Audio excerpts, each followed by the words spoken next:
let's see. We are going to talk about Panchakarma today, and it is a very large topic to discuss in half an hour. I'm going to try to see if we can do some justice, giving you the basic concepts of Panchakarma, rather than a lot of theoretical information. I want to start with a basic premise. This is our center in Salt Springs, Florida, the land of flowers. Florida in Spanish means land of flowers. There are three concepts in Ayurveda which I want to discuss. Swasthya is the word which is written on the bottom, is the definition of health according to Ayurveda. And swa means self, sthya means state of. When we are established in the state of self, then we are considered healthy. How does a person look like when they are healthy according to Ayurveda? It says that optimum health is a state of happiness, joy, and bliss, contentment. In Sanskrit, we have a word called santushti. What that means is content with where you are and with what you have in the present moment. Contentment occurs in the present moment, not in the past, not in the future, but in the present moment. When we are content with life as it is, then we are blissful. Mind is clear and creative. Right perceptions. And the last line can be translated as the four functions of the physical body are functioning normally. Because we are an animal also. And animals have four functions: eating, eliminating, sleeping, and reproducing. So when we have a good appetite, we have a good elimination, we have a good sleep, and we have a good sex life, then we are considered healthy. So health, according to Ayurveda, is a positive state of being, where your immunity is stronger than the bacteria, than the carcinogens, than the fungi, than the parasites. You are in a state of super health, where you do not get affected by your environment. That is the state of health we want to achieve in Ayurveda. So the three concepts I want to talk about in Ayurveda is, number one, is that every protocol in Ayurveda is individualized. It is an individualized medicine. There is no general rules for everybody. So the lifestyle, the type of yoga, the type of meditation, the type of pranayama, the type of nutrition, the foods, type of spices, your profession, all that is linked to your constitution. So everything is based on individual constitution. And I think our next lecture, Dr. Sharma is going to talk about individual constitution. The second concept is that of Agni. The word Agni in Sanskrit is the original word where the word ignite comes from. Agni means fire. And fire is the energetic element in the body which controls all the metabolic activities in the body. It is our digestive strength to digest anything we bring from the environment into the physical body. Whether it is sight, sound, smell, taste, touch, or emotions. Everything has to be digested. And that requires Agni to digest that information which we are bringing from outside. So it is a chemical energy, it is a heat producing energy, it is all that which is required for sustenance of life. So this principle of Agni is extremely important in Ayurveda because, as you will hear again and again, we want to maintain a normal Agni in a person. Neither too high, nor too low, because both are going to cause problems. If the Agni is too high, then it will burn the tissues within, causing inflammatory diseases, causing autoimmune diseases, cancer, which is also an autoimmune disease. Or if it is too low, then we will not be able to metabolize the information we are bringing from the environment. So in order to metabolize any information, anything we bring in from environment, we require Agni. So this is an important concept. So we'll talk more about it. There are many different kinds of Agnis, but the most important is the one in the gastrointestinal tract, which is the main Agni. The concept of Agni can further be explained if you imagine a fireplace in which the fire is burning strong, and in that fire you can take a piece of wood which you just cut. It is wet, it has not been cured. You put it in that fire, it will turn it into heat and ashes. While if the Agni is not strong, if the fire is not strong, then you can take the driest piece of wood, it will not burn it into the heat or ashes. It will be charred pieces of wood which will be left behind. So the same principle applies in our body. If our Agni is not strong, then whatever we are bringing from outside is unprocessed, undigested, unassimilated into the body, and that leads to unprocessed products called endotoxins or ama. Third concept in Ayurveda is that of ama. Ama, in just plain and simple translation, would be toxins. These toxins are, as I said, if the Agni is low or if the substrate is too much, if we eat too much, if we bring too much information through our senses, that also will not be properly digested because we don't have enough Agni to digest it, will lead to unprocessed, undigested substance because of inadequate digestion of the input. It is like a sticky, glue-like substance which is grayish white in color, slow moving, and it sticks to the microcirculatory channels. The microcirculatory channels, if you don't know, would be something like capillaries and extracellular fluid, extracellular matrix around the cell. This is where this ama is going to be produced and will produce clogging of those channels. Ayurveda believes that most diseases, lifestyle diseases, not acute infection, but most lifestyle diseases are caused by the ama production and ama in the body. What does ama do? It causes the change in the environment of the cell. That is, it cannot receive the nutrition and oxygen as it needs to survive, and it cannot eliminate the waste products as it needs to do. So that cell then can undergo mutation and disease formation. The science of epigenetics is a new science where we are learning that it is not the genes which is the problem, it is the environment the genes are in which is the problem.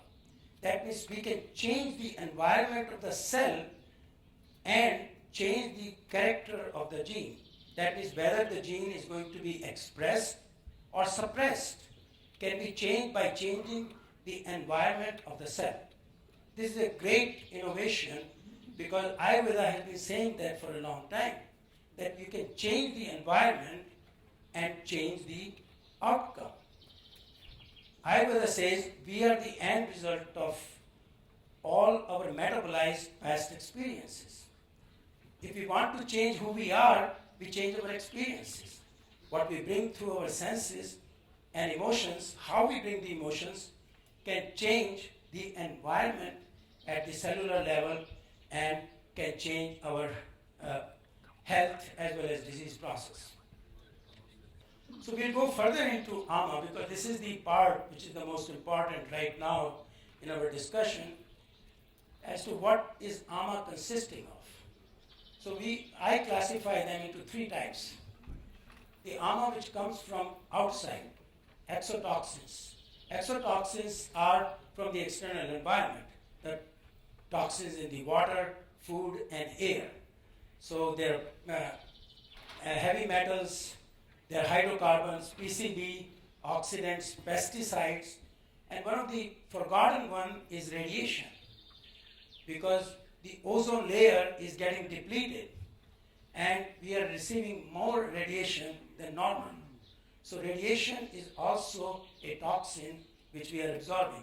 Most of us are traveling by air.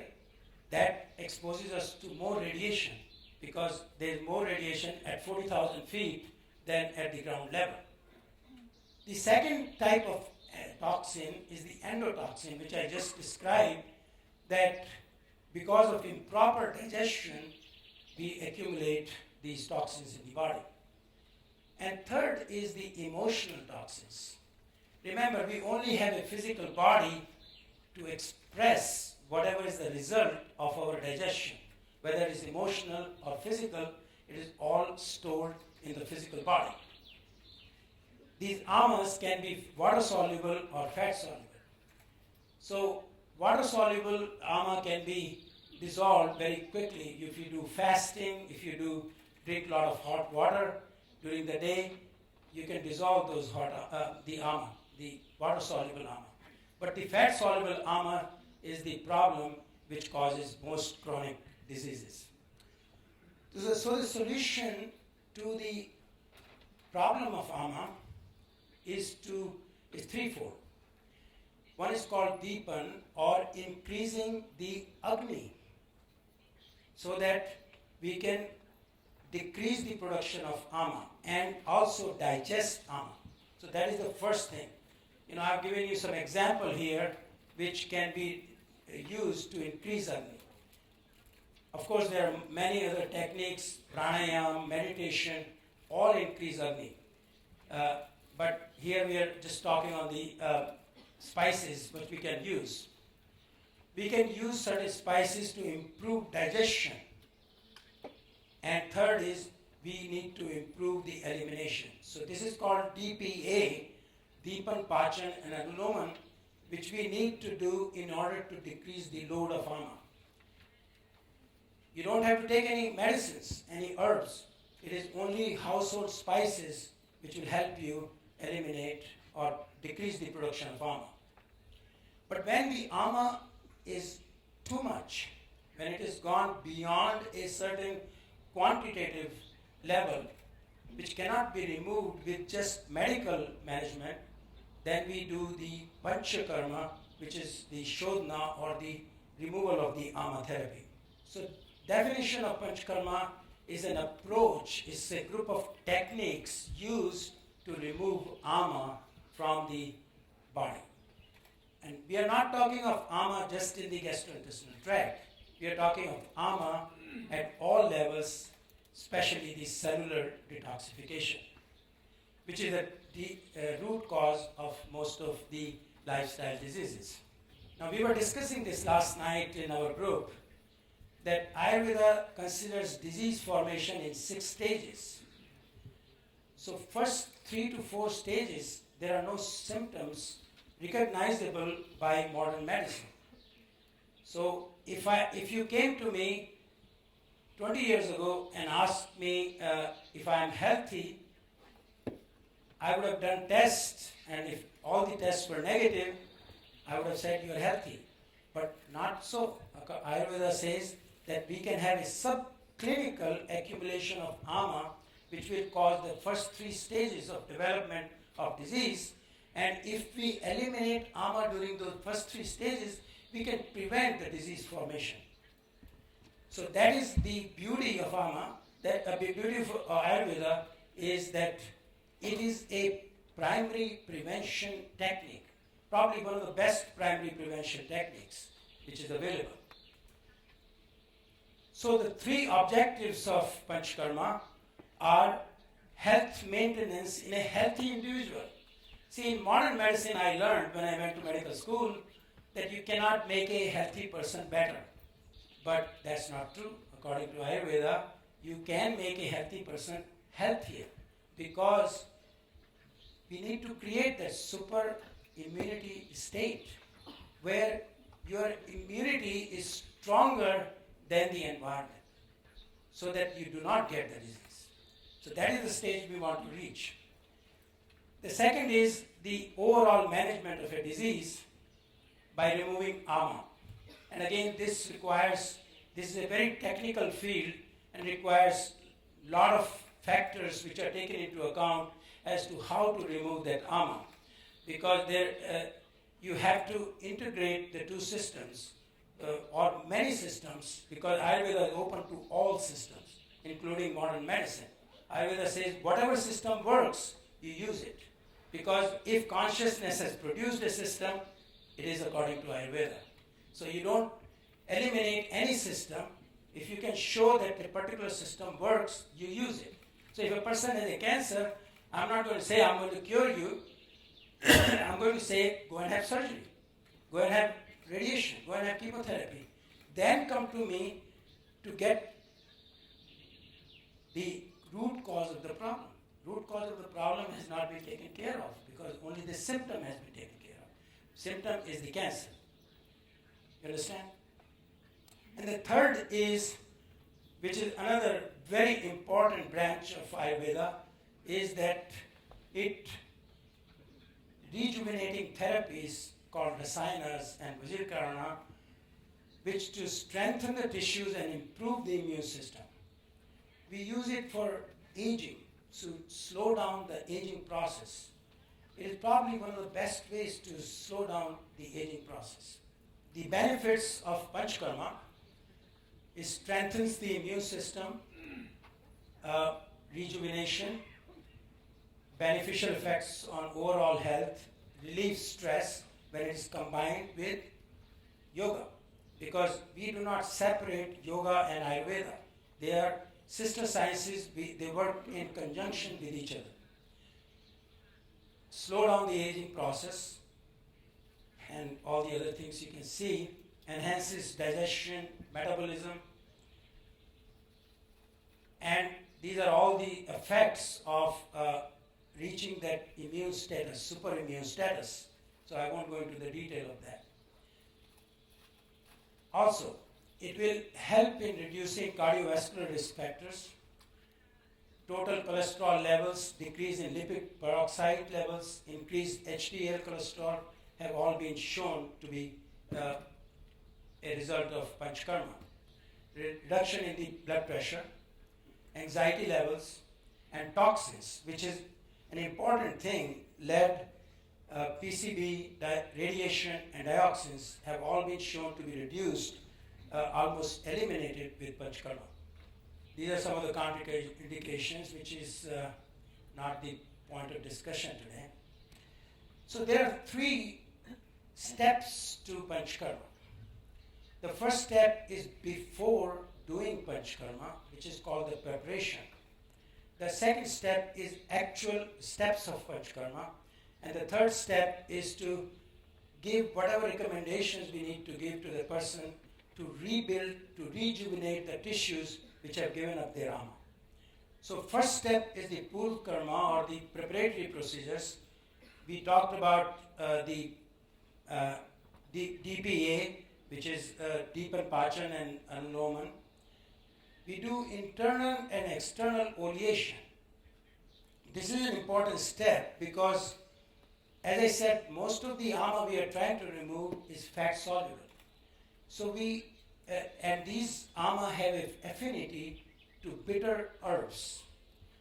And we combine these bitter herbs, we infuse the bitter herbs into a oily substance, either ghee, which is probably the best, which is a clarified butter, or we can use coconut oil and other oils also. But most of the time we like to use ghee. With these bitter herbs which are infused into it, when the person takes it for 5 to 7 days before Panchakarma, this is absorbed into the body. Ghee is absorbed very quickly from the body, from the gastrointestinal tract. And after absorption, the ghee goes to each and every cell. We don't have time to discuss, but ghee has similar properties, similar fat composition of mono and unsaturated fat as to that of plasma. So it mixes with the plasma very quickly. And plasma goes to each and every cell. So ghee goes to each and every cell, taking these bitter herbs with it. Because body does not like bitter. If you take bitter herbs, they will be excreted as they are. Just the minerals will be absorbed, but the bitter herbs will not be absorbed. Ghee makes us possible to take it passively, these bitter herbs, to the site of ama, where the bitter herbs form a complex with the ama, and then as soon as the body realizes that these are bitter herbs, it throws it out into the bloodstream. So that is the oleation we do, internal oleation, and all the ama then comes to the cardiovascular area, into the bloodstream, and into the area of the body where it went in from. So again, that is a very technical part, and I'm not going to discuss that. There are other external oleation, which is abhyangam or massage. Ayurvedic massage is used for that. We use sweat therapy or svedna. So these are all preparation before we do actual procedures. The actual procedures are 5. Panch means 5.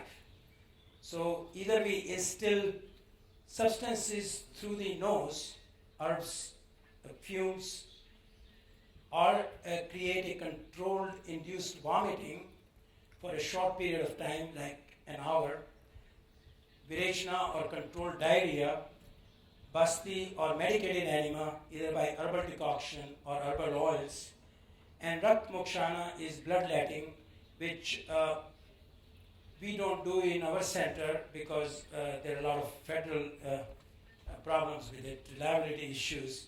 But in India, people still do, using leeches to remove the impure blood. And after the Panchakarma, we have post-therapeutic procedures. Rasayana is a amazingly very developed branch in Ayurveda, where we have rasayanas. Rasayana basically means, let's say in general terms, as a tonic. But these are specific tonics to the specific tissues in the body. So they go and improve those tissues with the help of these herbs. And we use certain vehicles to take those herbs to those tissues. Again, that is a very technical part. We advise the patients foods according to their constitution, which is very important, lifestyle recommendation, yoga, meditation, and maintain a proper Agni. These are some of the research work which has been done, which is NIH sponsored. I already talked about cholesterol level by lowering the lipid peroxide levels, decreasing the rate of platelet clumping and lymphatic congestion. 14 major toxic substances like pesticides, heavy metals, PCB, dioxin, hydrocarbons are removed. Now, these are the fat-soluble ama we talked about, which will remain in the body unless you do some kind of a physical removal from the body. Now, body is a self-healing system. It will remove small amounts, but it's only when the amounts are too large for the body to handle, then we need it. Radiation is, again, a very important issue today. You know, in Japan, there was a study done where after the nuclear accident, there was 50% reduction after 2 weeks of PK therapy, which is amazing. There's no other way to remove that radiation from the body. Increases the HDL levels, free radicals. So this is another issue which is very popular right now. People give antioxidants to reduce the free radicals, which is the wrong way of doing it because it doesn't work.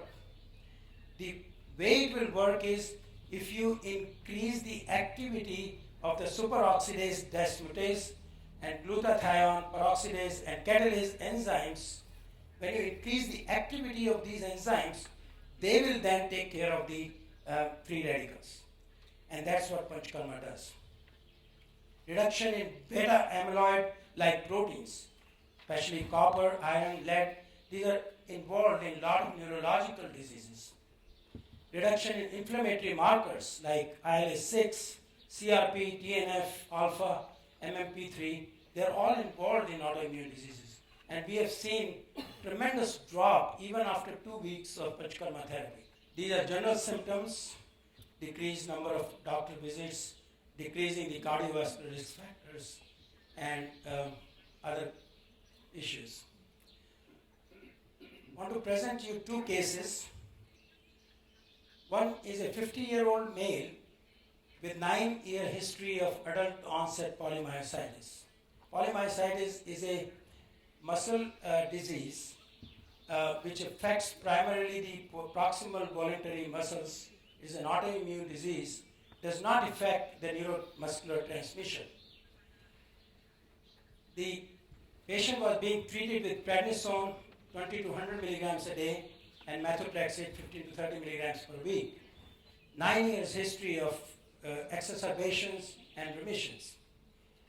Lab work showed a CK range of 1,000 to 25,000. Muscle biopsy and EMG were diagnostic of polymyositis. The muscle weakness is the main symptom. Ayurvedic examination showed a very rajasic individual. We talked about that yesterday. The constitution was Pitta Kapha. The imbalance was that all the doshas were out of balance with accumulation of ama and disturbance in the Agni. Mainly 3 tissues were involved: the Rasa Dhatu, which is the plasma, the Rakta Dhatu, which is the blood, and Mamsa Dhatu, which is the muscle. So initially the person was treated with lifestyle changes, a vegetarian diet, a mantra meditation, yoga asana and pranayama, and was given DPA, which we talked about earlier, to stabilize the Agni, to improve digestion and remove the waste products. Conventional medicines were continued. We did not stop the conventional medicine. After 3 months, the patient went into remission. At that time, we gave Panchakarma and several courses of Panchakarma, not just 1 or 2, several, every 3 months to 6 months, and lasting 2 to 3 weeks. And emotional detoxification is an important part of any detoxification.